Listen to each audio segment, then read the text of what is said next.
Nos preguntamos, ¿se dejarían ustedes escanear el iris del ojo por criptomonedas, por monedas digitales? Pues eso es lo que está ocurriendo en algunos centros comerciales de nuestro país y ha ocurrido en otros puntos del mundo. El creador del chat GPT ha desarrollado un proyecto que se está dedicando precisamente a eso. Hemos visto en centros comerciales de nuestro país colas, sobre todo de personas jóvenes que están accediendo a esta iniciativa de vender esa información tan importante biométrica que nos diferencia a cada uno de nosotros a cambio de esas monedas virtuales. Hay mucha polémica por el uso que se puede hacer de esa información tan personal, prácticamente exclusiva de cada ciudadano, y vamos a hablar de ello, a salir de dudas, a conocer todas las claves con Noemí Brito, que es abogada y responsable de Derecho Digital en KPMG Abogados. ¿Qué tal? Muy buenos días, bienvenida. Muy buenos días, muchísimas gracias por la invitación. Bueno, la pregunta fundamental, ¿es legal la compraventa de información biométrica, como puede ser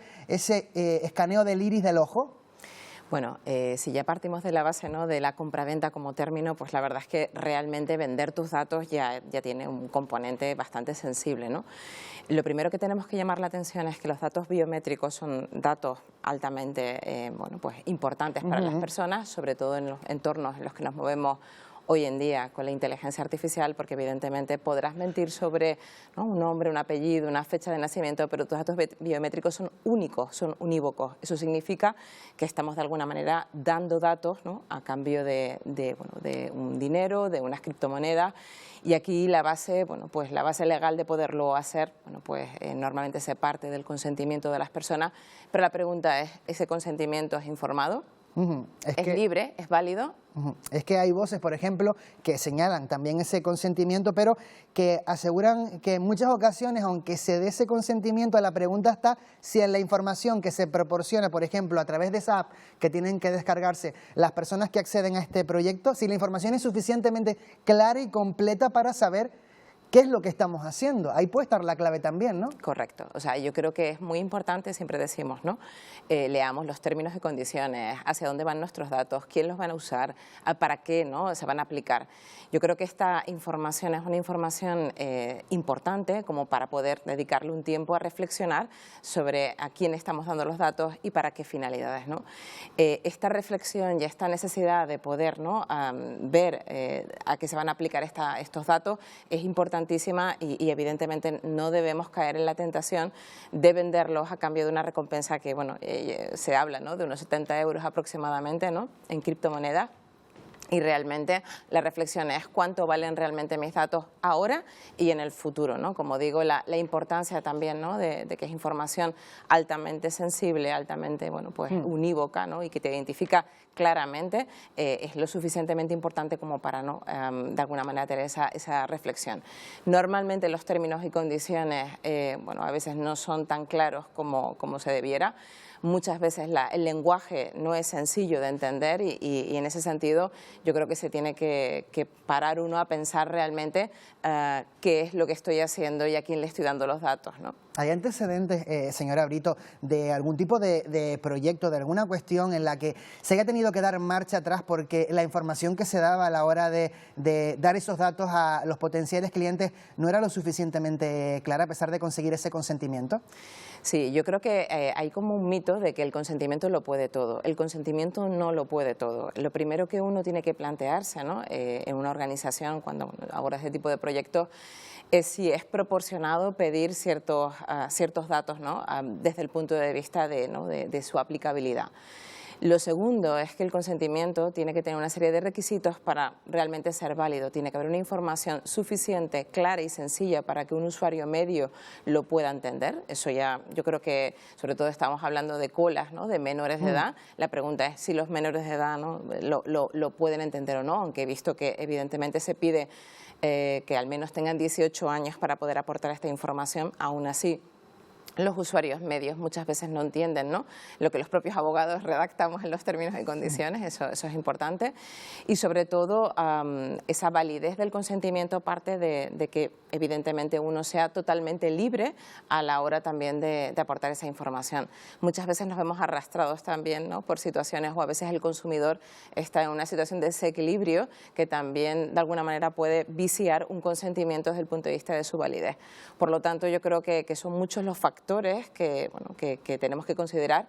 Y sobre todo yo creo que un llamamiento a que a día de hoy, bueno, pues las tecnologías emergentes como puede ser la inteligencia artificial, no olvidemos qué tipo de empresas están detrás, ¿no? Realmente para qué van a aplicar esa información y esos datos, ¿no? Creo que es muy importante que sepamos que las agencias de protección de datos, tanto la nacional como las autonómicas, como puede ser la catalana, están haciendo un llamamiento a la reflexión desde el punto de vista de, ¿no? de pararnos a saber a quién estamos aportando la información y para qué.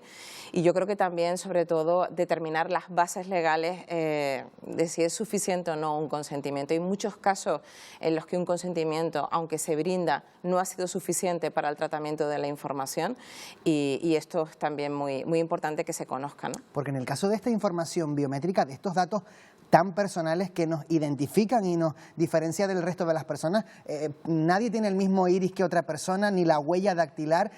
¿Esto en base a qué legislación se regula? Es decir, a la legislación básica de protección de datos hay un tipo de normativa reforzada dentro de la Ley de Protección de Datos. ¿En base a qué?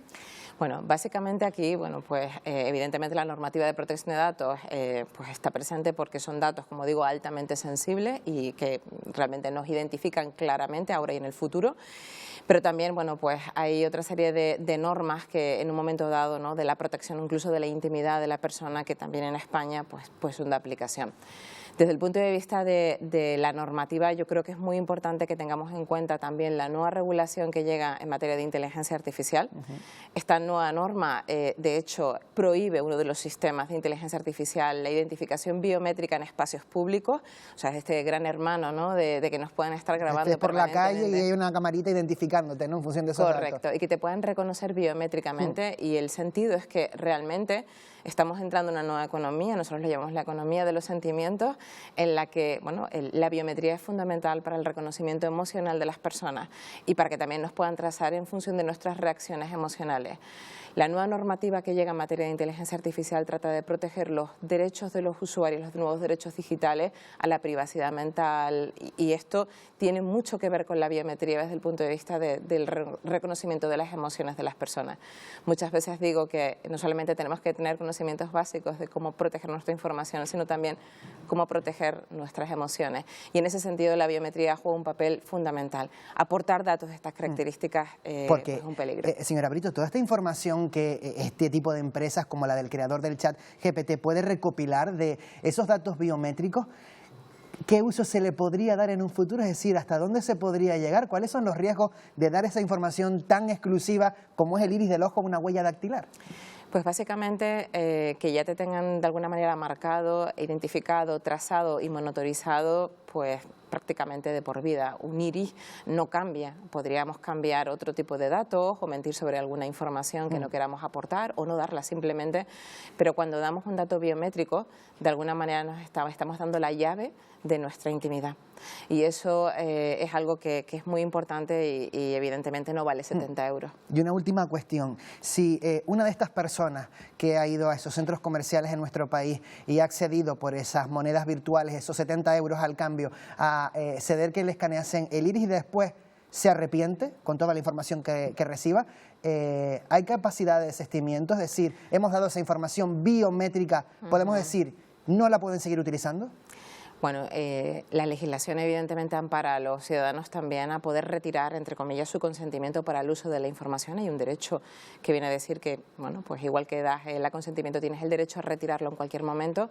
La cuestión está en el uso que se haya podido dar, incluso las comunicaciones de esos datos a terceros, que tampoco lo sabemos.